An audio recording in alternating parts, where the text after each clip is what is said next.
Là, je vous parle d'un business du coup qui a fait 1,5 million de chiffre d'affaires sur 2023, qui cette année en fera 200 000. Parce que PayPal nous a lâché. Nouveau fournisseur, première production, tu payes cash, tac, terminé. L'un des premiers points, c'est que c'est des marques, en tout cas dans mon cas, qui correspondent pas du tout à mon identité et mon personal brand. L'intégrité de vos compétences pour aller toucher toutes les personnes, où qu'elles soient, où qu'elles se cachent, intéressées par ce type de produit. On voit notre actif, sa valeur a fondu comme neige au soleil, c'est super frustrant. Par contre, une fois que tu l'as percé, là c'est bingo quoi.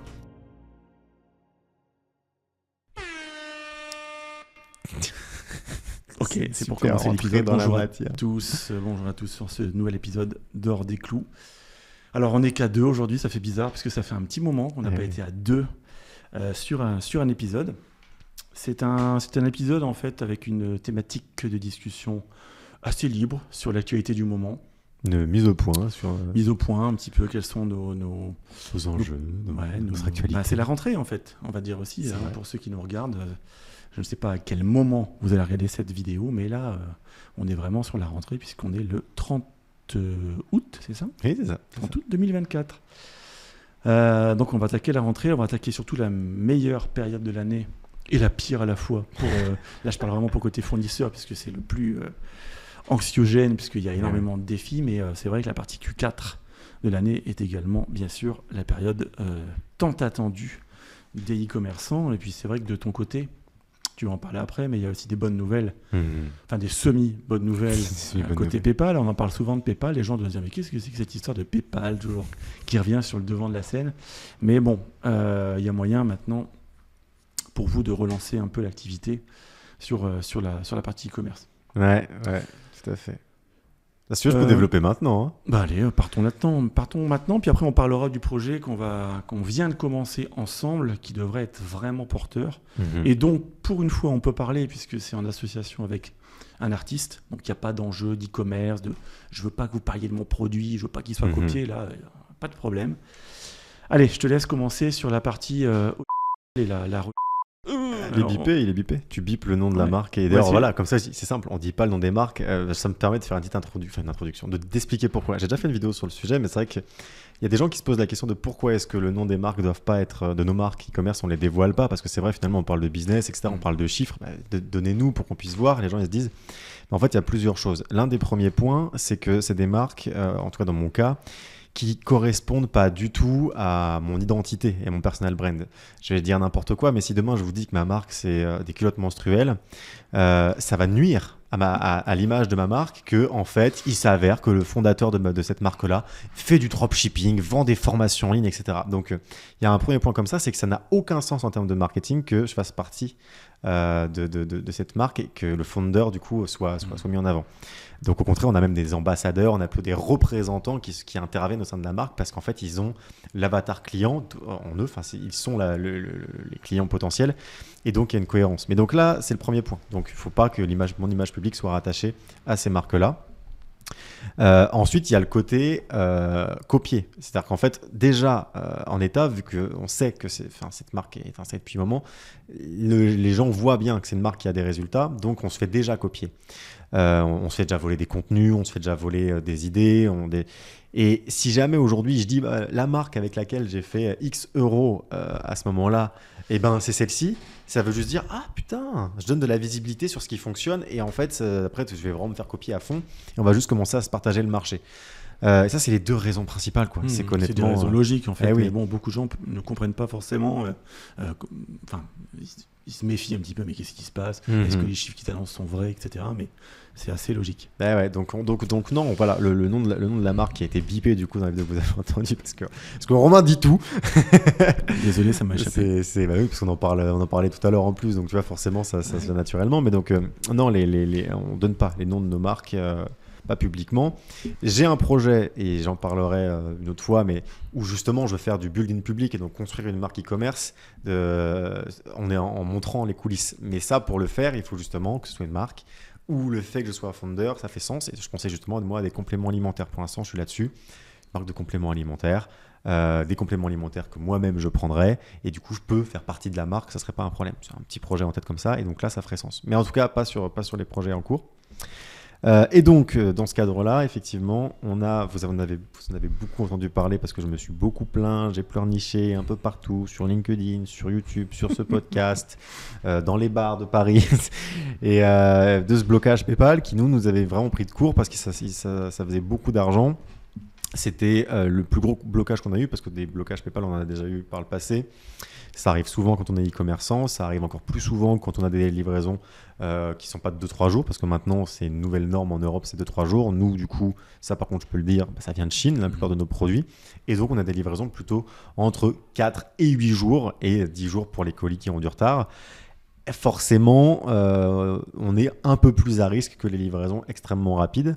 Et donc les blocages PayPal, c'est tout le temps, c'est tous les ans, parce qu'ils sont particulièrement chiants, et même sans ça, il y a des e-commerçants qui pourtant ont le service le plus quali du monde et livrent en 2 jours, qui ont malgré tout des problèmes avec PayPal. Donc bon, en tout cas, ça ne nous a pas surpris, mais une ampleur pareille, ça nous a vraiment pris de court, et ça fait beaucoup de mal à notre business, et notamment on a dû couper les pubs sur pas mal de sites.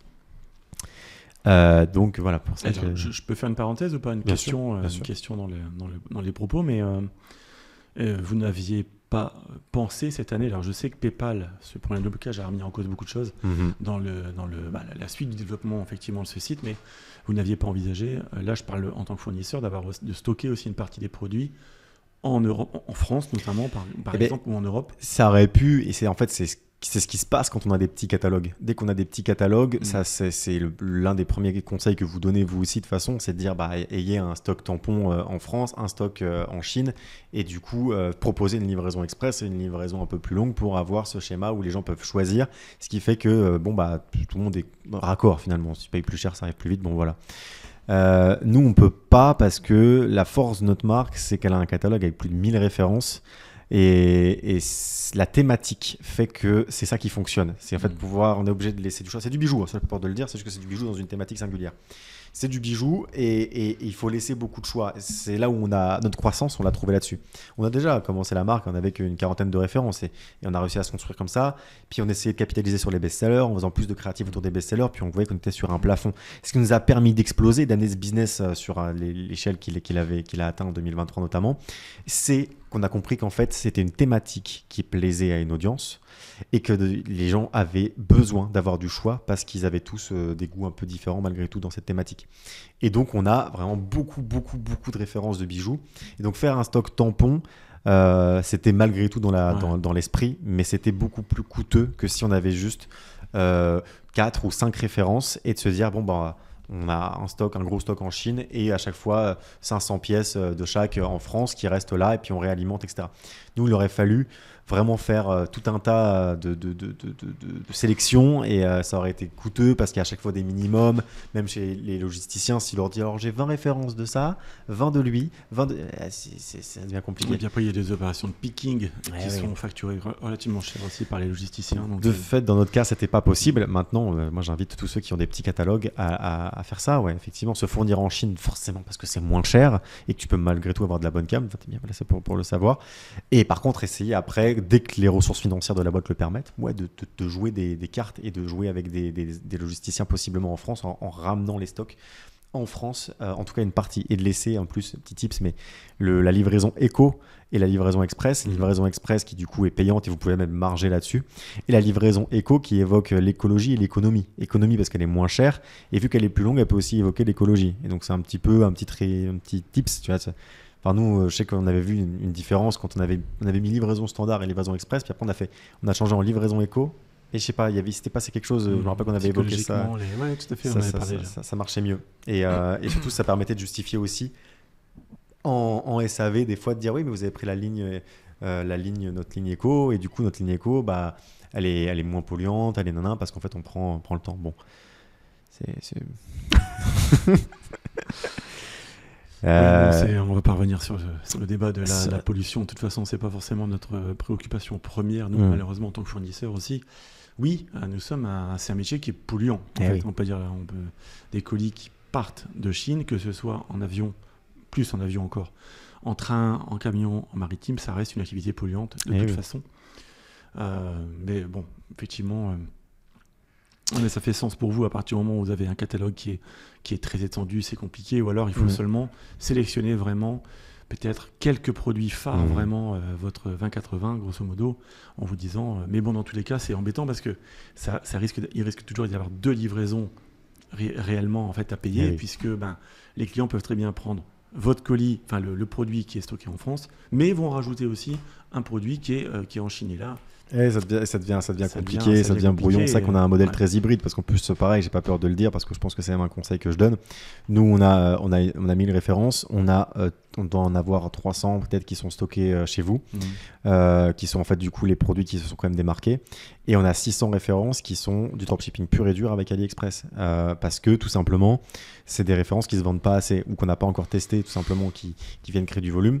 Et donc oui, on a des gens qui vont avoir des paniers un peu complexes avec du coup 2 fournisseurs AliExpress différents, plus un truc. Et donc si on rajoutait un logisticien supplémentaire, et ben ça venait créer le chaos. Et donc nous forcément on était bien en fait, on faisait quand même 4500 € de chiffre d'affaires par jour avec grosso modo entre 1000 et 1500 de pub.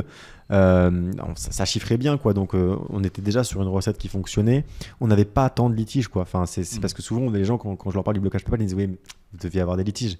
Je dis non mais vraiment pas plus que les autres quoi. Enfin, sur Stripe on a presque pas de litiges, on a dû en avoir 4 en un an sur 2023. Alors sur Stripe en même temps c'est rare les litiges, et sur PayPal on avait un taux de litige à peut-être 2,5%, mais c'est PayPal, enfin je veux dire dans le sens où les gens consomment avec ça justement pour pouvoir faire des réclamations. 2,5% quand tu sais qu'il y a des gens qui dans tous les cas font des litiges déjà de manière automatique parce qu'ils sont en mode je tente le remboursement, j'ai tant qu'à faire. Et puis surtout effectivement on a des livraisons parfois un peu longues, donc des gens qui vont faire un litige parce qu'ils ont peur, j'ai pas reçu au bout de 6 jours, je fais un litige. Et donc 2,5%, tout ça pour dire que franchement, c'est pas fou, c'est pas incroyable, c'est pas un truc mauvais, c'est plutôt un bon score. Donc nous, ce qui nous a mis dans la panade, c'est vraiment plutôt la croissance, à savoir du coup 1,5 million sur l'année précédente, mais il y a 600 000 € de ce 1,5 million qui ont été générés en 2 mois, novembre-décembre. Mais c'était une volonté stratégique de notre part. PayPal et tous les fournisseurs de paiement sont au courant, même s'ils font comme si c'était une anomalie. C'est Noël, ça explose. Et donc la vraie vérité, c'est ça, c'est qu'au bout d'un moment, ils nous disent bon du coup, vu qu'eux ils prennent un risque parce qu'ils ont un service où ils proposent un remboursement des clients si ça se passe mal, et qu'ils savent pas si on est capable d'assumer cette croissance car on n'est pas sur notre volume de vente standard, et dans le doute, ils prennent notre pognon et le gardent. Ils nous disent voilà, c'est dans le doute. Si jamais vous n'êtes pas capable d'assumer ces 600 000 € en 2 mois, donc de délivrer votre service, c'est sur nous que ça va retomber. Donc, on garde votre argent, comme ça, on peut rembourser tout le monde si jamais vous n'êtes pas en capacité. Et le problème, c'est que c'est quand ils ont pris ce pognon qu'ils nous ont mis en incapacité de gérer le truc. Et là, on a effectivement eu un taux de litige qui est monté à 4-5% parce qu'on a eu des ruptures de stock qu'on ne pouvait plus réalimenter, parce qu'on a eu tout un tas de problématiques qui ont détruit un peu le truc. Enfin, d'un coup, on se retrouve avec la trésorerie qui est bloquée, on ne peut plus payer certains prestataires, du coup, ça devient le chaos. Ouais. Et donc, la PayPal vous dit vous voyez exactement. Et il nous explique voilà, on avait raison de prendre votre argent, vous n'êtes pas capable d'assumer. Mais nous, on va très bien. On va très bien, mais c'est sûr que là, tout ce qui rentre, vous le gardez. Donc, on ne peut plus réutiliser ce pognon. Et donc, oui, vous avez détruit notre business. Et donc, ils ont, pour insister sur la gravité, là, je vous parle d'un business du coup qui a fait 1,5 million de chiffre d'affaires sur 2023, qui cette année en fera 200 000. Parce que PayPal nous a lâchés et nous a, entre guillemets, pris de court. Et donc... Parce qu'à la base, c'était une bonne nouvelle, maintenant qu'on a exposé les faits. Il s'est avéré qu'après 6 mois, ils avaient libéré une première partie qui nous a permis un peu de respirer. Mais on était malgré tout en attente parce qu'il restait la grande majorité. Et là, on n'avait plus que 50 000 € de bloqués, plus que des guillemets. Hein. Okay. Et là, pas plus tard qu'avant-hier, ils nous ont libéré 22 000. Ce qui en fait va nous permettre de bien appréhender le Q4, puisque vu que c'est un des sujets du moment. Et donc d'avoir un bon budget pour relancer la machine, relancer les pubs et faire en sorte que nos sites e-commerce puissent quand même faire un bon Q4. Et puis par contre, du coup, au niveau de PayPal, du coup, on doit faire 100 quoi. On est en train de faire 100 de fait, parce que eux, si on encaisse toujours sur eux, l'argent est bloqué. Et c'est 30% de réserve à chaque fois, c'est 30%. Ça. Là, actuellement, tout ce qui rentre sur PayPal, 30% va en réserve. Et surtout, dès qu'on remettra de l'activité sur ce compte PayPal, ça veut dire qu'on fait une croix sur les 27 000 qui restent, qui sont bloqués. Parce qu'ils diront non, mais tant que vous faites de l'activité. Là, c'est parce que ça fait 8 mois que PayPal est débranché de la boutique. Donc, après 8 mois d'inactivité, Fait, bon, bah, là, les gars, il va falloir rendre le pognon, quoi. Ça fait 8 mois que vous l'avez, et alors qu'il n'y a plus rien qui est encaissé. Donc, il commence à rendre, mais voilà. Donc, voilà où on en est. Donc là, on relance la machine sans PayPal. Et, on verra bien où ça nous emmène. Et pendant la période avant pré-blocage, on va dire, est-ce qu'il y avait des mouvements, parce que ça peut être aussi peut-être un conseil à donner, j'en sais rien, encore une fois. PayPal, c'est très mystérieux en termes de champ de décision. Je veux dire, on ne sait pas réellement quels sont les curseurs, tu vois, donc, à aligner pour risquer ou ne pas risquer d'être bloqué, mais simplement, quand l'argent arrivait, est-ce que vous dégagiez cet argent de manière peut-être trop rapide, sans laisser une réserve naturelle, tu vois, Ouais, tout à fait. C'est vrai que c'est un truc... Donc, quand on est dans ces situations-là et qu'on parle avec PayPal, le bon sens est vraiment absent. Ça, c'est important de le préciser. Parce que je sais qu'il y a des gens qui nous ont dit, mais raisonnez-les, c'est quand même des humains, discutez. Là, je vais essayer d'être très cru, mais PayPal vous emmerde, vraiment. Ils vous emmerdent. Je suis choqué. Ils en ont rien à faire et on n'est pas sur des discussions de bon sens. On n'est pas sur de l'argumentaire. On a invoqué beaucoup de choses, beaucoup d'arguments. On a tenté plusieurs approches. On a tenté la colère, on a tenté la douceur, on a tenté le bon sens, on a même tenté la détresse. Une détresse qui était en plus un peu sincère dans le fond, étant donné que effectivement ils nous foutent dans la merde et ils ont à un moment donné failli couler notre boîte. Il y a quand même on a essayé beaucoup de choses et non, ils en démordent pas. Et pour ceux qui disent oui mais attaquez-les en justice, etc., mais ils savent très bien à quoi ils jouent. Tout ça on l'accepte. On utilise PayPal parce que ce qu'ils ont séduit eux, c'est les consommateurs. Ils n'ont jamais séduit les e-commerçants. Si vous me trouvez un e-commerçant qui me dit je les adore et tout, mais ça n'existe pas. Tous les e-commerçants avec qui je discute, ils disent tous que PayPal c'est la bête noire. On n'en peut plus. On l'utilise non pas par plaisir de collaboration, mais parce qu'on n'a pas le choix, parce qu'ils ont séduit les consommateurs. Les consommateurs, eux, utilisent parce que c'est une sécurité absolue quand tu achètes. Là où quand ils payent par carte bancaire, s'ils tombent sur une fraude, ils se feront pas rembourser. Sur PayPal, quand tu achètes avec PayPal, tu te fais rembourser si tu tombes sur une fraude. Et c'est là tout le sujet. Donc non, on ne parle pas d'attaque en justice. Bien évidemment que nous, on consent à ce genre de technique et de manière de fonctionner, qu'on accepte les conditions générales de vente. Tout ça est bien stipulé. PayPal est très clair sans lettres. C'est-à-dire que ce qui est stipulé, c'est écrit des choses du type PayPal se réserve le droit de maintenir vos fonds dans certaines conditions que seul PayPal se réserve le droit de savoir quand il vous juge comme étant à facteur à risque par rapport aux consommateurs, etc. Donc tout ça est très flou, mais c'est écrit, ils sont protégés quand même. Et donc je crois qu'en plus, ils ont quand même une date qui est donnée. PayPal, du coup, peut garder vos fonds pendant X années, sauf dans les cas où il s'avère qu'il a été démontré que vous étiez effectivement une fraude, auquel cas ils peuvent les garder tout court. Et donc voilà, ils sont protégés. Donc tout ça pour dire qu'on ne pouvait rien faire de plus. Ce que je disais simplement, ma question, c'était ça avant que tu t'énerves avant que l'émotion remonte. Mais est-ce que, par exemple, pour des personnes qui nous écoutent, j'ai pas répondu à ta question. Oui. C'est ça, je veux dire, je viens de me rappeler la question. Donc oui, donc le bon sens c'est tout là, mais par contre, du coup, on théorise des choses. Et parmi les théories qu'on a, c'est effectivement ce que tu as beaucoup évoqué, c'est garder en fait de l'argent sur le compte PayPal sans qu'il soit bloqué par PayPal, vraiment juste garder de l'argent dessus. Pour leur faire plaisir, pour que l'algorithme dise il laisse de l'argent dessus, du coup on peut leur faire confiance. C'est ce que nous on n'avait pas fait. Nous, PayPal était un moyen d'encaisser et donc tout l'argent qui arrivait sur PayPal, on l'envoyait de manière instantanée sur les comptes en banque. C'est une récurrence tous les jours. Vu qu'on fait entre 4 500 et 10 000 euros de chiffre d'affaires par jour, tous les jours, je me connecte sur PayPal, je transfère tout ce qui arrivait sur PayPal sur les comptes en banque et je laissais jamais d'argent dessus. Et c'est possible du coup. Que ça joue. Parce que moi, je pense que ça peut jouer effectivement, puisque si une réserve naturelle est là, PayPal n'a peut-être pas tapé sur les doigts en disant écoutez, vous n'avez pas de réserve, on vous la met. Je ne sais pas, encore une fois, c'est une théorie. Peut-être que cette réserve naturelle doit être de combien ? Tu vois, peut-être qu'en commentaire, on va nous dire oui, mais alors je laisse quoi ? 1 000 euros, 2 000 euros ? Alors ça dépend déjà du chiffre d'affaires que vous faites. Et pour en revenir sur ce qu'avait dit Julien Oseille, que j'aime beaucoup, dans ses contenus, sur une des vidéos, il avait dit n'hésitez pas à surcommuniquer. Alors, il ne parlait pas de PayPal en particulier, mais il parlait des banques et des logiciels de paiement. Surcommuniquer, par exemple, avant la période Q4, si vous prévoyez une grosse opération marketing Black Friday par exemple, n'hésitez pas 2 semaines avant à envoyer un mail, un deuxième mail pour prévenir, pour leur dire attention, nous allons avoir en prévision une activité qui va grossir d'environ 25%. Nous pensons que nanana. Et je pense que ça, je ne dis pas que c'est la solution, mais je pense que ça permet peut-être d'éviter un minimum les problèmes. Je dis pas que ça n'arrivera pas. Peut-être que finalement, on fait tout ça, on garde une réserve et PayPal n'en a rien à foutre parce que ça fait partie de son fucking business plan. Mais tu sais, c'est tout. Tu vois. J'ai un très bon exemple pour illustrer ça avec PayPal, c'est qu'à un moment donné, donc j'utilise PayPal et j'envoie de l'argent pour payer un prestataire. Je voulais pas transformer de l'euro en dollars, du coup j'ai envoyé de l'euro directement vers un compte euro. Donc j'ai fait de PayPal à PayPal. J'envoie et je fais le truc prestataire de service sur PayPal. Quand tu envoies de l'argent, c'est soit un proche à un ami, soit c'est pour un prestataire.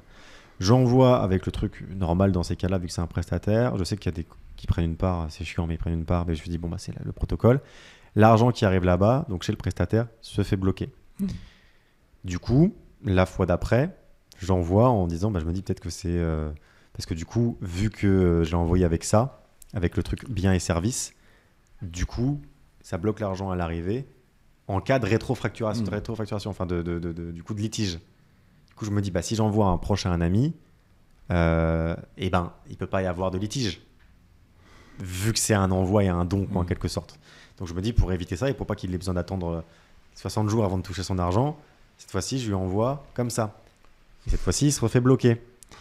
Et du coup, on a PayPal au téléphone et on leur explique la situation. J'ai dit, écoutez, on a envoyé de l'argent à notre prestataire, l'argent est bloqué, c'est pénible. Enfin, il nous dit, il voudrait qu'on paye différemment, enfin qu'on s'arrange autrement. Mais nous, on n'a pas les fonds à côté. Enfin, et PayPal nous dit, ah bah, on va regarder, etc. Et bref, ils comprennent pas la situation. Et moi, du coup, en toute transparence, en tout bon sens, je leur explique ce que j'ai fait à cette manœuvre-là. Et ils me disent, ah bah oui, mais c'est pour ça alors.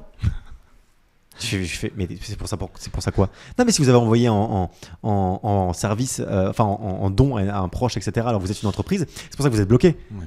Je fais, non, mais vous comprenez pas, j'ai pas fait ça parce que je voulais vous mentir ou vous frauder. La dernière fois que j'ai fait biens et services, c'était bloqué aussi. Il me fait, non, mais la dernière fois, ça devait être pour une autre raison. J'ai fait, moi, je suis quoi, madame? Enfin, j'essaye de comprendre ce que vous voulez. J'essaye de trouver des solutions. Je veux payer quelqu'un. L'argent, il se fait bloquer systématiquement. Moi, je touche tous les boutons au bout d'un moment. Enfin, j'essaye d'autres trucs pour voir si ça fonctionne. Elle me dit, ah oui, mais là, si vous avez fait votre truc à famille et amis, désolé, mais là, l'argent, il sera bloqué 60 jours. Et je fais, mais bon, enfin là, il faut du bon sens un petit peu. Enfin, je veux dire, vous comprenez bien. Moi, je paye un prestataire, il a une facture, tout est édité. Lui, il vous dit qu'il peut pas y avoir de litige parce que le service est déjà rendu. Moi, de mon côté, je vous dis qu'il peut pas y avoir de litige parce que le service est rendu. Vous débloquez pas les fonds. Je fais derrière un autre virement qui est du coup un virement à un proche famille pour être sûr qu'il n'y ait pas de question de litige. Et vous me dites que parce que je suis une entreprise, si je fais ça, et ben c'est un red flag. Au bout d'un moment, je ne sais plus. Ouais, c'est ça. Il s'accroche à n'importe quel branche pour te faire un fuck. Non, mais de toute façon, je pense que le profil, malgré tout, d'une entreprise qui envoie depuis la Chine, déjà, c'est déjà red flag. Oui, déjà de base. De base. C'est-à-dire que t'es peut-être pas dans le rouge, mais t'es dans l'orange, on va dire directement. Ouais. Tu vois. Et puis après, effectivement, je pense qu'après PayPal, honnêtement, c'est vraiment dans leur business plan parce que ce qu'ils ont fait avec vous, c'est un site parmi d'autres en France, mais il faut s'imaginer qu'ils font ça partout dans le monde. Ils jouent avec des milliards en fait, en réalité, et ils ont forcément des objectifs financiers qui nous échappent complètement, mais je pense honnêtement qu'il y a simplement, il y a une sorte d'algorithme qui a été écrit et qui doit respecter. Et puis donc les gens qu'on a au téléphone sur des plateaux, de toute façon c'est aux Philippines ou c'est au Maroc, ça dépend où on se situe, dans quelle zone géographique on se situe, mais c'est des gens qui ont eux-mêmes une liste d'arguments pour te faire comprendre que oui, on est désolé, on comprend tout à fait la situation, mais bon, écoutez, là, on va soumettre votre dossier, mais bon, dans 180 jours ou dans 3 mois, je sais plus, on va réétudier la situation. Et puis c'est comme ça qu'ils te donnent toujours un petit peu d'espoir quand même. Toujours. Et puis voilà, et ça continue comme ça. Et pendant ce temps-là, cet argent travaille de leur côté, c'est tout. Ouais. Donc comme tu dis, ils sont malgré tout nécessaires sur certains marchés, malheureusement. Ouais, le marché allemand, par exemple, tu ne peux pas faire ça. Voilà. Ok, bah écoute, on a assez parlé de PayPal. On pourra le mettre finalement dans les grands sujets de ce podcast. On va mettre PayPal vous emmerde, comme PayPal tu l'as dit vous tout à l'heure. emmerde. PayPal vous emmerde. Bon, de toute façon, effectivement, tout ça, en tout cas, moi je suis content, tout ça est réglé. Enfin, commence à se régler. Nous, on redémarre, on va de l'avant. On a fait beaucoup de choses depuis ces mésaventures. Et du coup, ça sera forcément d'ici 3 ans, on dira que c'était une période rigolote et que ça nous a permis d'avancer. Mais parlons un petit peu du coup de la grosse collab en cours côté Incubox et dans laquelle j'interviens aussi de toute façon. Mais c'est plutôt pour l'instant toi qui pourras mieux en parler que moi. Ouais, c'est vrai que sur la partie Incubox, on a eu une fin de printemps assez calme, tu vois, en termes d'entrée de prospects. On a eu beaucoup de petits prospects habituels, mais on va dire c'est toujours des chiffres qui sont pas forcément extraordinaires. Donc c'est des gens qui prennent beaucoup de temps. Alors on parie toujours aussi sur le potentiel de personnes à grossir. D'accord, ça nous a toujours réussi. Mais là, on a eu beaucoup de petits prospects donc à voir. Mais en juillet, on a eu beaucoup de prospects plus importants. Il y en a un notamment qui pourrait devenir vraiment un très très gros prospect dans l'univers de la lingerie, mais je ne veux pas forcément rentrer dans le détail parce que je pense qu'il ne serait pas content non plus que je parle de son projet, mais c'est un site qui a déjà 4 ans d'existence. Ils ont fait 20 millions d'euros de chiffre d'affaires l'année passée, en chiffre d'affaires j'entends, hein, mais ce qui effectivement il prévoit de faire une année bien meilleure encore en 2024. Donc ils ont levé des fonds, etc. Donc ça devrait être vraiment, vraiment pas mal. Et on a commencé à travailler avec eux donc, sur certains de leurs produits. On n'a pas encore attaqué leur gamme principale, mais c'est en cours de sourcing grâce à Manon, qui est notre ingénieur textile. En fait. Donc on gère tout ça. Donc ça, on est vraiment content d'avoir intégré ce client. On en a un autre également qu'on vient également de signer sur une première production. Pareil, très très bon client, très gros, avec beaucoup de compétences. Donc ça, c'est cool. Et surtout, effectivement, donc là, ce qui va nous demander énormément de travail à moi et à Sylvain, puisqu'on va vraiment se charger de ces dossiers, donc on ne va pas déléguer entre guillemets au réseau de l'équipe, on va principalement s'en charger. Et là, pour une fois, on peut en parler. Donc c'est une collaboration avec un artiste qui s'appelle Ilan Hanoufa. Alors je ne sais pas si certains connaissent d'autres noms. Ilan Hanoufa, c'est un ancien créateur de mode qui a fait beaucoup de défilés il y a une dizaine d'années. Et aujourd'hui, il a un statut d'artiste. C'est lui il est l'auteur de ces grands ours qu'on appelle Hanoufabir, des grands ours en résine qui font 3,50 m, qui sont placés dans certaines villes de France. Il y en a un peu de plus en plus, on va dire. Donc, souvent, quand je parle de ça, on me dit « Ah, mais ça me fait penser un peu au gorille de Olinsky ». Donc, en fait, une sorte d'alter ego, même s'il ne s'apprécie pas plus que ça, d'ailleurs, d'après ce que j'ai su. Mais peu importe. Et donc, Ilan, l'avantage qu'il a, c'est qu'il a énormément de réseaux. Par exemple, en ce moment, on est en train de travailler sur un projet qui est très intéressant. On a commencé à sortir des ours, donc ces fameux ours, mais personnalisés, puisqu'il a un contrat avec Universal à Londres. Donc, en fait, on est en train de faire des ours, qui sont des ours stylisés en bronze pur, hein, donc c'est très lourd, ça fait à peu près 35 cm, qui sont personnalisés pour des artistes. Par exemple, là, on a sorti l'ours Lenny Kravitz, donc le chanteur. On est en train de travailler sur les ours des Expendables, donc toute la licence Expendable. Donc il y aura Sylvester Stallone, Dolph Lundgren, Schwarzenegger, Antonio Banderas, etc., etc. Donc chaque personne. Les Rolling Stones, on a déjà fait également, on est en train de faire les moules là d'ailleurs.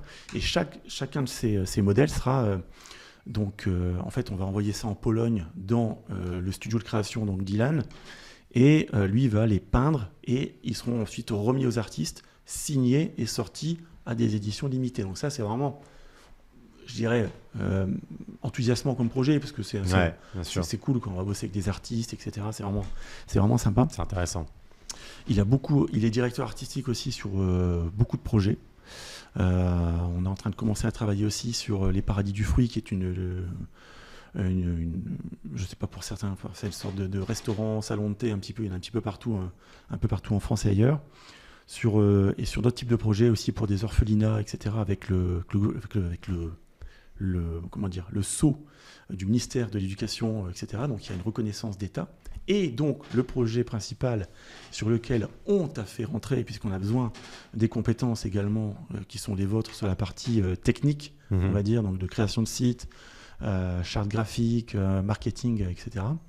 C'est un projet en fait de création de kits d'art pour enfants, toujours dans l'univers de l'artiste, donc d'Ilan Hanoufa.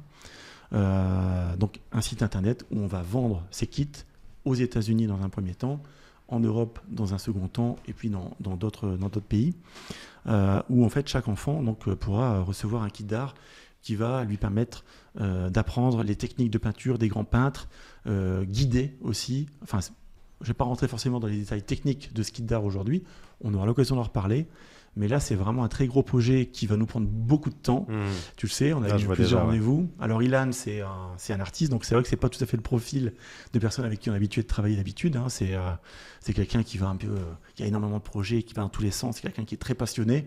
Donc, c'est parfois un petit peu difficile à suivre au début, mais maintenant, je crois qu'on a bien compris aussi comment il fonctionne et on s'entend super bien. Donc, ça, c'est un gros projet en termes de rentabilité pour nous. Donc là, c'est un projet sur lequel en fait on s'associe réellement avec Ilan, donc Incubox s'associe, et puis tu rentreras également dans le partenariat. Donc gros projet à venir, donc ça on est vraiment content. On est parti sur des mois et des mois de plaisir, de développement, parce que c'est très dense, mais c'est vraiment peut-être même le plus gros projet d'Incubox au jour d'aujourd'hui. C'est de belles perspectives pour ce qui arrive. Du coup, tu sens bien là, ce Q4 et l'année 2025 ? Je sens un Q4 très difficile. Je sens un Q4... alors, sur tous ces projets, tous les clients qu'on vient de faire entrer, c'est peut-être un petit peu tôt pour parler vraiment de grosses réussites sur le Q4 parce qu'on est encore dans des phases de développement et de sourcing. Puisque, comme vous le savez, nous, on ne fait plus vraiment de dropshipping pur et dur. Donc, c'est vraiment du développement de produits, de la création de produits. Donc, il y a l'échantillonnage. Tout ça est très long. Ça prend souvent plusieurs mois, mais on devrait sortir les premières pièces et les premiers bons coups pour nous en termes de production pour, je pense, novembre, décembre. Donc, vraiment le cœur du Q4. Sur la partie LAN, tout ça va plutôt se passer sur 2025. Ouais, la plupart des projets, en fait, là, c'est les préliminaires, quoi. C'est les préliminaires, tout à fait. Mais ça devrait être game changer pour nous.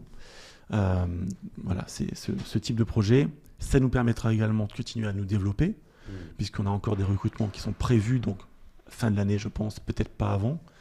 Donc voilà, donc tout va bien côté Incubox. Trop cool. On suit notre petit chemin de fournisseurs pour e-commerçants.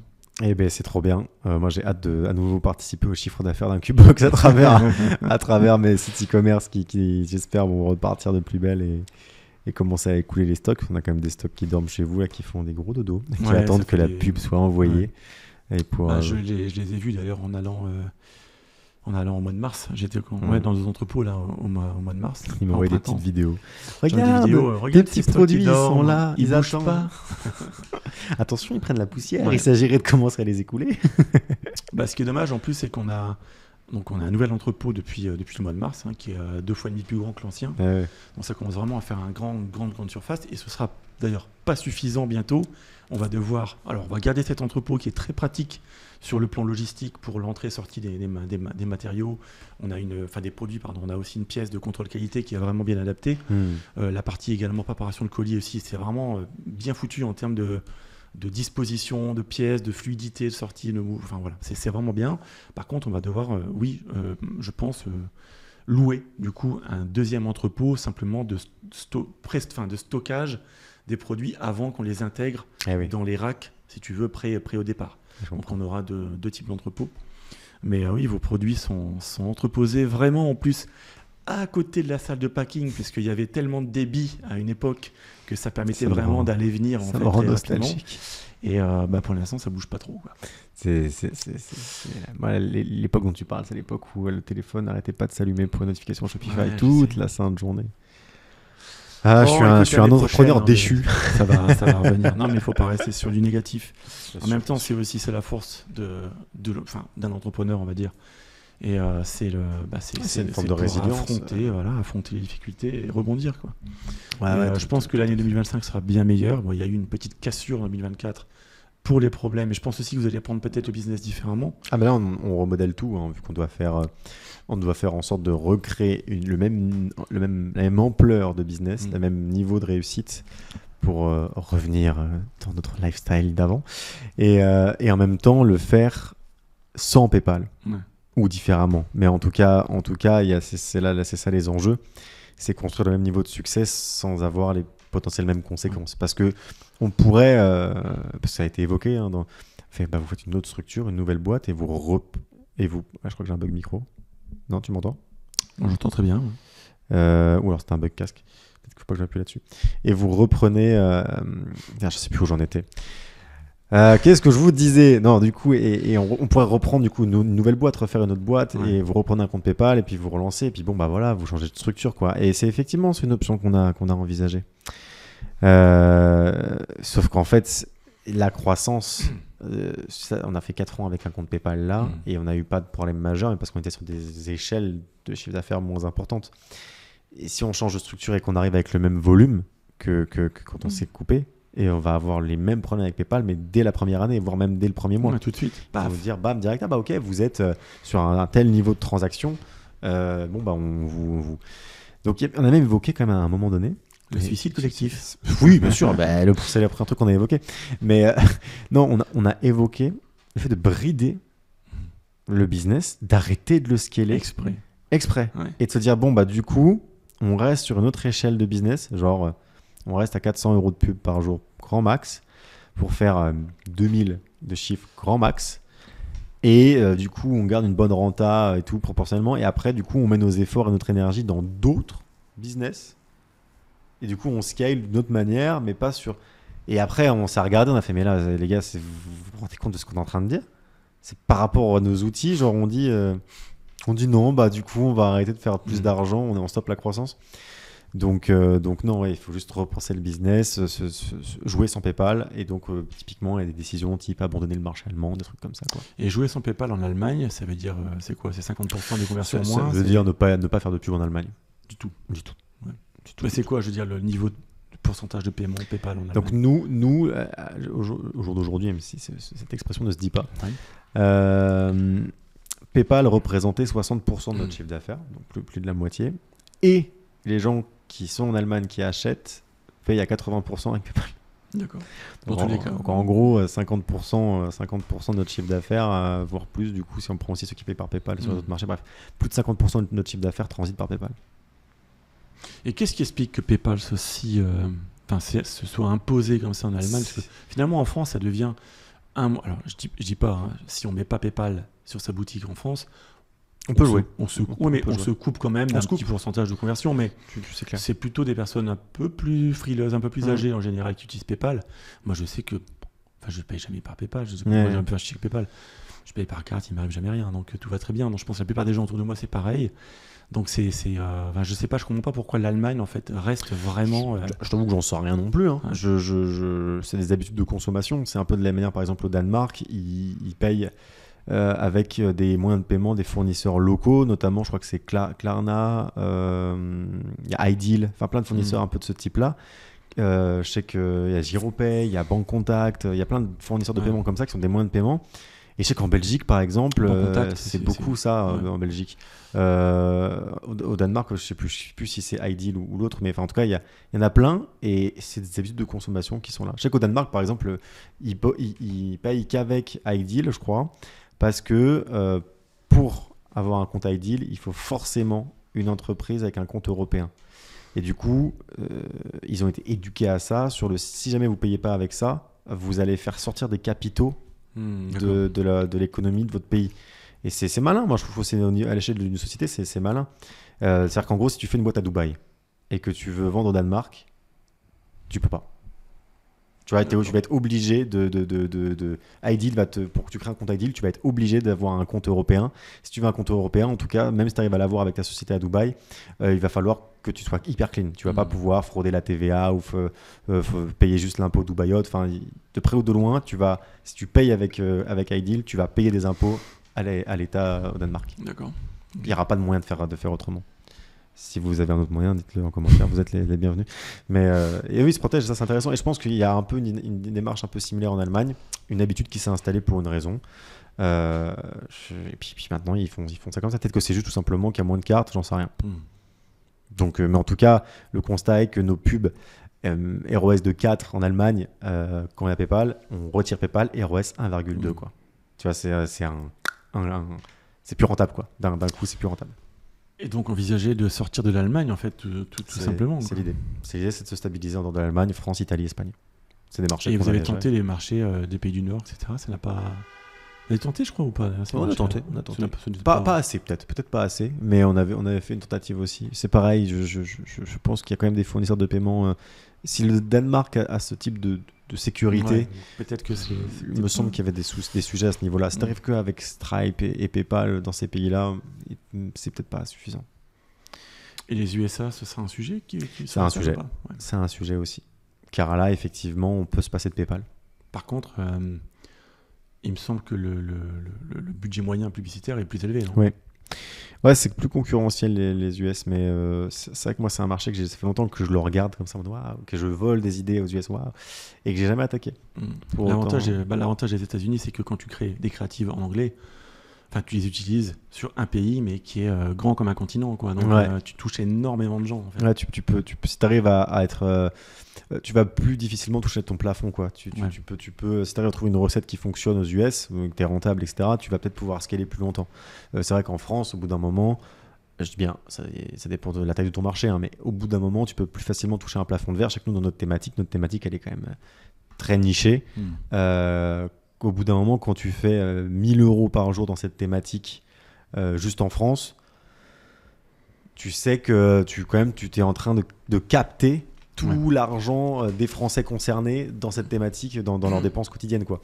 Et on l'a vu, nous, c'est pour ça qu'on a scalé sur différents pays, parce qu'on a vu que quand on dépensait 200 € par jour en France, c'était super, on avait des super résultats, et on a très difficilement réussi à scaler. On passe à 300, nos ROS n'arrivent pas à suivre, parce qu'en fait le cœur de cible il est plus là. Le cœur de cible on le touche avec 200 € par jour, et dès qu'on monte les budgets, on s'éloigne trop et on perd la renta.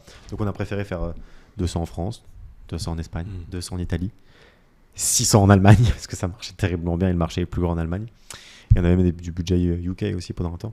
Mais ouais,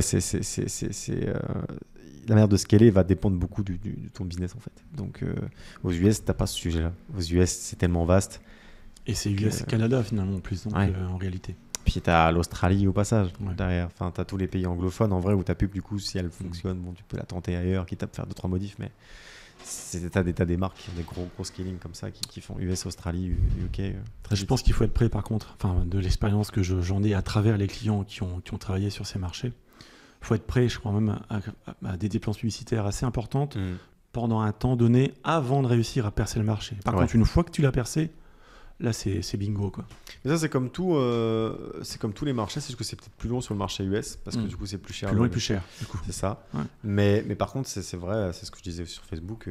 Maintenant, il faut que tu dépenses au moins 1000 balles sur Facebook avant de trouver un équilibre, quoi. Ouais, c'est ça. Tu ne peux pas espérer être rentable direct, quoi. C'est rare, ça arrive, mais c'est rare. En tout cas, chapeau, parce qu'encore une fois, tu parlais du plafond, mais moi, je trouve toujours, sur la thématique qui est la vôtre, chapeau quand même pour réussir à avoir fait des chiffres comme vous l'avez fait. Alors là, il y a eu le problème PayPal, on va pas revenir dessus, mais à la belle époque, entre guillemets, l'année passée, quand tout allait bien, des chiffres quotidiens comme ça, ultra réguliers depuis des années. Une stabilité folle. Une stabilité folle sur une thématique aussi particulière et spécifique que celle-ci. Bon, je peux pas la citer malheureusement, mais voilà. Bah c'est vraiment qu'il y a eu, vous avez vraiment réussi à déployer l'intégrité de vos compétences pour aller toucher toutes les personnes, où qu'elles soient, où qu'elles se cachent, intéressées par ce type de produit. Ouais, c'est de l'acharnement, mais c'est nos algorithmes. Ils ont tellement eu d'événements achats nos algos ont complètement compris. Et ça, c'est l'une des peurs que j'ai là sur la relance.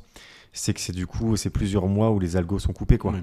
J'ai toutes mes campagnes publicitaires. Je parle de campagne, donc une campagne publicitaire sur Meta.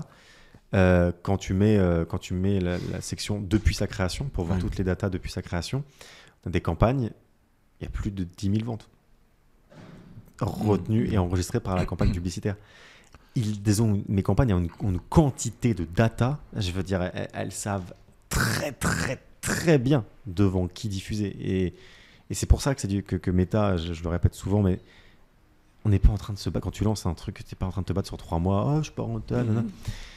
Quand Meta a compris qui est ta cible et que tu l'utilises depuis plus d'1 an, peut-être 2 ans, etc., ça devient ton meilleur ami parce que ça devient une machine qui est « je te donne 1 euro, tu m'en rends 3 ». Ça devient ça. Au début, non. Au début, tu te bagarres.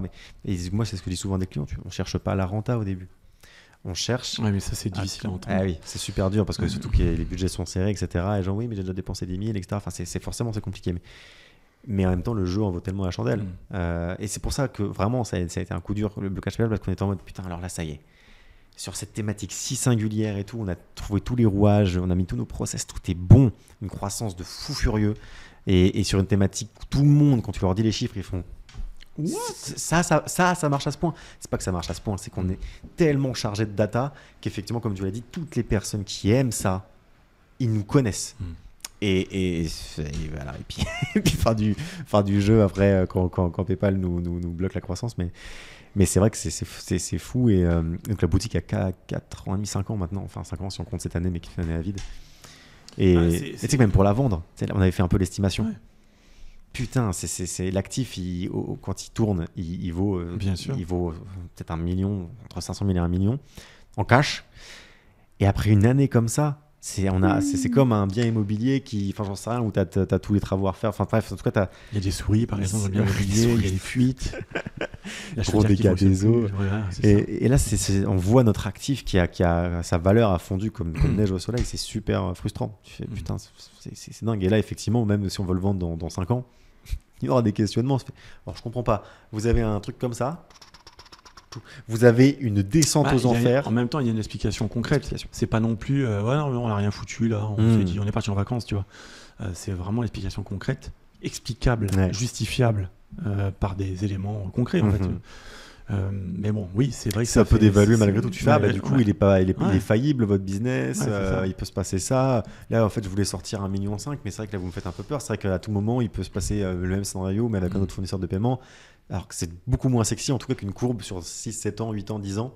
Ce qu'il faut, c'est réussir à avoir à nouveau une courbe positive, on va dire, pour au moins les 2-3 années qui viennent, quoi, pour un petit peu effacer montrer que c'est difficile, quoi. Parce que ça, si c'est encore une bonne année, puis 2026, poum patatras, là ça commence à devenir difficile après à justifier, quoi. Ouais, c'est clair. Ok, écoute, c'est bien, on a fait un peu le point sur les projets. En tout cas, je suis content de faire ce nouveau projet ensemble, même si encore une fois tout est un peu flou. C'est que le début, tu as eu finalement ton premier rendez-vous, toi, de ton côté, avec donc Ilan, je répète, l'artiste avec qui nous allons. Je dis ça sur un ton ironique, mais c'est vraiment un artiste. Ilan, si tu vois cette vidéo, je me moque pas de toi. Non, c'est vraiment quelqu'un qui a une vision assez incroyable. Il sait porter les gens. Il sait porter les gens et les emmener avec lui. Voilà, c'est ça. Et donc, on a vraiment des très très gros projets. Et surtout, ça sort un peu du e-commerce pur et dur. C'est des projets aussi, par exemple, on va vendre des produits. Enfin, on va vendre à l'État d'ailleurs. On est en train de développer des produits pour aller vers des orphelinats, puisqu'en fait, Ilan, lui, vient d'un orphelinat de base. Donc voilà, il y a un storytelling qui est assez intéressant. Et donc c'est bien aussi de faire, pas forcément vendre, entre guillemets, que des bricoles qui viennent de Chine, tu vois, de se dire, tiens, on fait des choses. Ça fait plaisir d'avoir des trucs qui s'installent dans la société. Une vraie utilité, voilà, quelque part qui s'installe dans la société avec une vraie utilité d'ordre public. Aussi même des œuvres d'art, enfin des produits, travailler des produits précieux comme le bronze, tu vois, avec sculpture en bronze, etc. Il y a des choses qui sont vraiment, vraiment, vraiment pas mal. Donc, plutôt de dropshipper à sauveur d'enfants. Ouais, c'est ça, c'est un petit peu ça, ouais, tout à fait. Et donc même vouloir faire ce projet ensemble sur comment éduquer les enfants à l'art également, les accompagner, donc avec un système d'abonnement, etc. C'est vraiment intéressant ce qui va se passer. Ouais, j'ai hâte qu'on puisse travailler là-dessus. On a commencé le concret. On est déjà dessus, je sais bien, mais enfin on n'a pas encore. C'est dans les mois qui viennent, on va vraiment attaquer le concret. Là, on est plutôt dans le développement, le sourcing, on met la mise à plat, le roadmap, etc. Mais là, on va vraiment attaquer très vite ce projet en profondeur. Voilà un petit peu le point qu'on peut faire sur nos projets du moment et sur l'actualité d'Incubox et de ton côté, Hugo, et de votre côté sur la partie e-commerce. Est-ce que tu as des choses à rajouter ? Bon, pas tant que ça. Après, effectivement, dans les actus du moment, je sais que nous, du coup, on est beaucoup sur l'agence en ce moment, de fait, depuis quelques mois, et donc ça se passe comme ça se passe. Et je réalise à nouveau que à la fois c'est passionnant, des fois il y a des projets qui font grave plus de sens, et donc c'est super stimulant. J'en parle dans un précédent podcast ici où je disais non mais j'adore ça, etc., genre le coaching. Et en même temps, des fois c'est un peu difficile la gestion des clients. Et on l'a vu, oui. Ouais, on l'a vu dernièrement. J'en parle parce que justement c'est tout récent, mais donc il y a eu un peu une altercation avec avec une cliente qu'on a depuis 2 ans. Et, 1 an et demi, s'il te plaît. Un an et demi. et justement, en fait, ça me rappelle aussi des mauvais côtés de tout ça, quoi. C'est qu'en fait, il y a un quiproquo et c'est des trucs où on est coincé un petit peu parce que la personne a pris sa décision, il y a une insatisfaction. En mode, ce que vous m'avez donné ne correspond pas à ses attentes. Et nous, de notre côté, on a aussi pris notre décision. Là, on s'est juste pas compris parce que nous, c'est ça qu'on propose. Et pourtant, tout a été mis sur contrat. Les choses sont claires. Les choses sont claires, mais on s'est pas compris du coup. On s'est pas compris. Soit on s'est pas compris, soit il y a eu de la confusion, mais ou alors tout simplement vu que c'est une prestation qui a commencé à très longtemps. Effectivement, la vision de moi, j'ai pas envie vu qu'elle peut pas se défendre là et que peut-être qu'elle regardera cet épisode. Je préfère pas. Mais juste peut-être tout simplement que la vision a évolué, quoi. La vision a évolué et du coup, là où on était d'accord il y a 1 an et demi, aujourd'hui la vision n'est plus la même et du coup on n'est plus d'accord. Mais ça, c'est des choses qui arrivent tout le temps, quoi. Et bon, tout ça pour dire que moi, ça m'a rappelé aussi que ça, par contre, je déteste ça, quoi. C'est le pire truc dans le côté gestion de clientèle.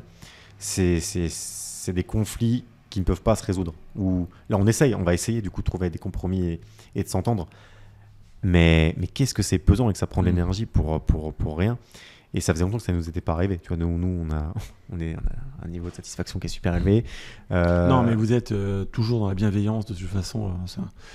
Mais c'est vrai, vous êtes toujours dans la bienveillance. Vous avez toujours essayé. Moi, je peux l'affirmer parce qu'on a fait beaucoup d'accompagnement ensemble. Et donc, sur la partie qui est la vôtre, au niveau technique, création du site, etc., c'est une partie qui est très longue, qui est complexe parce qu'on a affaire souvent à des gens qu'on accompagne. Pourquoi ? Parce qu'ils sont souvent débutants. C'est aussi le problème d'ailleurs qu'on a avec ces personnes dont tu parles, qui ne comprennent pas toujours en fait les tenants, les aboutissants du travail qui est réalisé pour eux. Et donc il faut réussir à leur expliquer, mais en faisant aussi, preuve de réalisme par rapport au contact technique. C'est-à-dire que quand on passe 1 mois donc là pour reprendre l'exemple, à coder dans le dur un site parce que des choix ont été validés, on peut pas le mois suivant dire on change tout, tiens j'ai envie de tout changer finalement. Oui. Non, c'est pas comme ça que ça marche. Et c'est pas évident. C'est vrai que c'est la partie. Ça laisse des situations où du coup en fait on se comprend plus pas, on parle pas la même langue. Et c'est vrai que nous, et vous l'aurez compris, parce que ça se passe à travers ce podcast, etc. Justement. On n'est pas dans une démarche agressive de prospection. Nous, je vais dire les choses, mais très cru. On fait du pognon et on a fait des millionnaires. Tu vois, ça, c'est les faits. Et du coup, juste on montre ça et on en parle et on laisse les gens venir vers nous. Et quand les gens veulent travailler avec nous, c'est parce qu'ils veulent faire le choix de travailler avec des gens qui ont des résultats intéressants.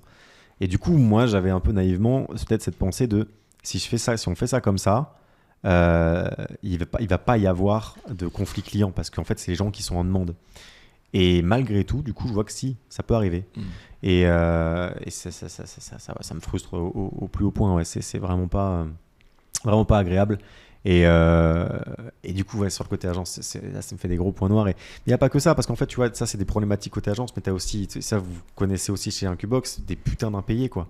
C'est que dans le même temps du coup t'as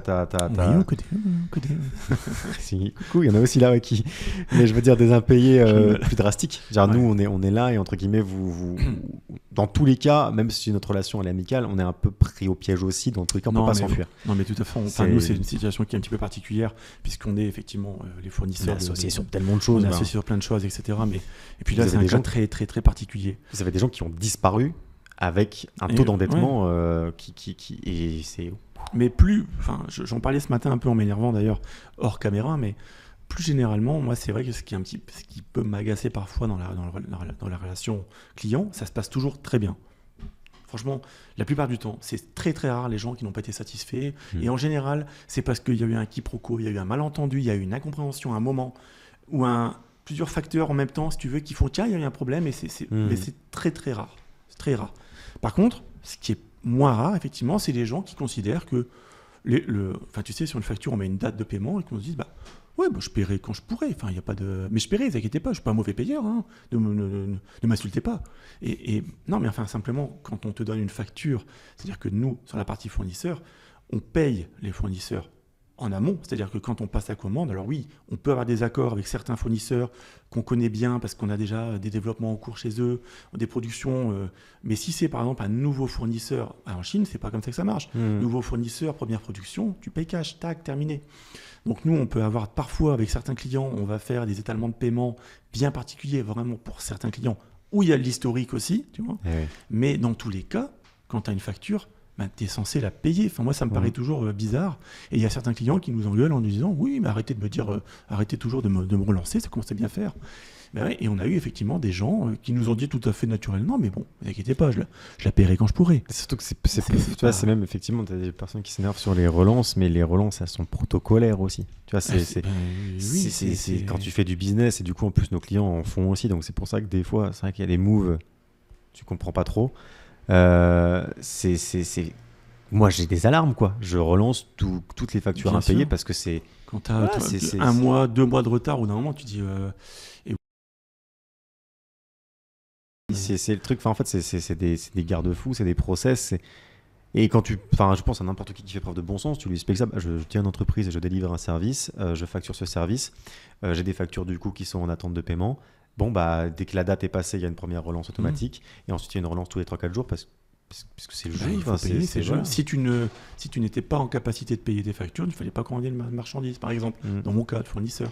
Ou un service, c'est pareil. Si tu n'étais pas en capacité là, de payer. Là, c'est pareil, j'aimerais dire, si tu n'es pas en capacité de comprendre, parce que du coup, c'est vrai que nous, on est des exécutants. Et ce qui nous a été reproché, notamment là récemment, c'était oui, mais j'ai pas eu l'accompagnement que je pensais avoir.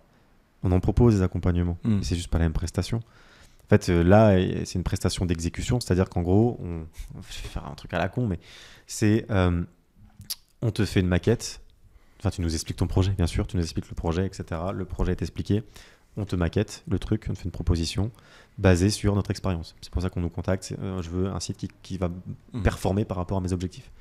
Hop, une maquette. Oui, non, ok, on fait des modifs. Hop, remaquette. Oui, non, hop, on fait des modifs. Tac. Ensuite, oui, c'est bon. Là, c'est parfait, c'est exactement ce que je voulais. C'est validé. On développe le site. On attaque le site, on le développe, on le livre. Ça, c'est de l'exécution. Et en fait, là, il y a la confusion, c'est sur en gros, il n'y a pas eu de conseil et d'accompagnement plus que ça. Donc, il aurait fallu en fait plus de rendez-vous préliminaires. Et en tout cas, c'est ça que moi j'ai compris. Enfin, pour le coup, moi, j'ai juste assisté, mais il y a eu énormément d'échanges sur un temps beaucoup trop long déjà. Enfin bon. Et du coup, le truc, c'est qu'effectivement, après, il y a des questions du prix. Par exemple, sur les sites web, j'ai fait une vidéo il n'y a pas longtemps sur ça. Un site web, ça coûte aujourd'hui, en 2024, entre 500 € et 250 000. Aujourd'hui, je peux demander sur Fiverr à un Indien de me faire un site web pour même 300 balles. Pourquoi est-ce qu'à côté, j'ai une agence qui me propose 7 000 ? Parce que ce n'est pas la même garantie, parce que ce n'est pas le même niveau de service, parce que ce n'est pas la même expertise. Un œil non avisé d'ailleurs peut confondre un site à 500 € et un site à 20 000. Mais parce qu'en fait, il y a beaucoup de paramètres à prendre en compte dans ce qui a été fait en back, dans la manière dont les événements vont remonter, dans la manière dont le reporting et l'analyse de données va remonter, dans la manière dont on a de la dextérité aussi pour modifier le site, est-ce qu'on peut modifier les choses facilement ou pas, dans la manière où tu peux intégrer des outils extérieurs qui vont t'aider à faire du marketing ou qui vont même juste te permettre de faire du marketing, des outils comptables, etc., des fournisseurs de paiement. Il y a tellement de choses. Donc, effectivement, pour 300 €, on peut sortir un site web. Aujourd'hui, on peut. Maintenant, par exemple, si demain, quelqu'un fait une levée de fonds pour un gros projet, il ne va pas prendre un Indien. Il ne va pas se dire prendre un Indien pour 300 € et c'est bon. Et ça, du coup, il y a beaucoup de confusion. Et donc, effectivement, là, il y a aussi un sujet où d'un coup, on nous explique qu'on est trop cher. Je dis, mais trop cher par rapport à quoi ? On fait des millionnaires. Donc à quel moment, tu vois, la valeur du produit, ça se base quand même là-dessus. Donc notre expertise a fait des millionnaires. Donc on tarif nos prix à la hauteur de ce qu'on délivre. Et comme tu l'as dit d'ailleurs, le prix qu'a payé cette dame il y a 1 an et demi serait sans doute au moins minimum le double aujourd'hui. Pour la même prestation aujourd'hui par rapport aussi au savoir-faire qui a évolué de l'autre côté, aux compétences de l'équipe qui ont évolué en 1 an et demi, c'est normal. Mais bon. Voilà, j'en parle parce que c'est chaud et parce que du coup ça me tient à cœur, parce que c'est le truc que j'aime le moins dans le métier. C'est quand on se comprend pas sur des trucs aussi bateaux. Mais sinon, bon, côté agence, du coup, on a fait que ça depuis les derniers mois. Et bon, bah, on a compris aussi beaucoup de choses, on a amélioré beaucoup de choses et ça, c'est cool. On est monté en compétence sur plein de trucs. Et donc, l'éventail des possibilités est plus grand. Et je sais que ça sera aussi utile si on se retrouve à nouveau dans une situation où on a des galères avec le parc e-commerce. Au moins, on a beaucoup avancé sur le côté agence. Moi, j'ai pu lancer ma chaîne YouTube à côté pour de vrai. On a pu lancer ce podcast aussi de cette année-là. Tout à fait. Donc, c'est des choses qui vont perdurer et qui auront de la valeur sur le long terme. Ça, c'est super. Très bien. Écoute, je pense qu'on va en terminer là. On va essayer de faire un épisode court pour une fois. Une heure, t'imagines un peu. C'est très très rare. Mais attends, ça c'est 1 heure. Il n'y a pas encore eu le montage. Peut-être on descend encore en dessous. Ouais, t'as raison que le montage, ça va descendre un petit peu. Donc, non, mais je pense que c'est suffisant de toute façon pour cette petite mise au point de rentrée, on va dire, 2024, puisque on aura sans doute, on va revenir un peu sur tout ce qu'on a dit aujourd'hui, puisque que ce soit la partie e-commerce qui vous concerne, la partie association donc de projets sur la partie donc Ilan Aloufa, etc. Il y a beaucoup de choses qui vont bouger dans les mois qui viennent. On aura l'occasion d'en reparler. Et puis, j'espère que l'avenir nous donnera raison sur l'enthousiasme qu'on a aujourd'hui à attaquer tous ces projets de front. Grave. On vous dit merci à tous d'avoir suivi cet épisode. Si vous êtes allés jusque-là, n'hésitez pas à vous abonner, à liker, à cliquer sur la petite cloche. Si vous l'écoutez en podcast audio, n'hésitez pas à mettre 5 étoiles, surtout sur Apple Podcast, ça serait cool, ou sur Spotify ou peu importe. Et puis voilà, on vous aime et puis on vous dit à très vite. Bientôt, prochain épisode. Allez, bye bye. Bye bye, ciao.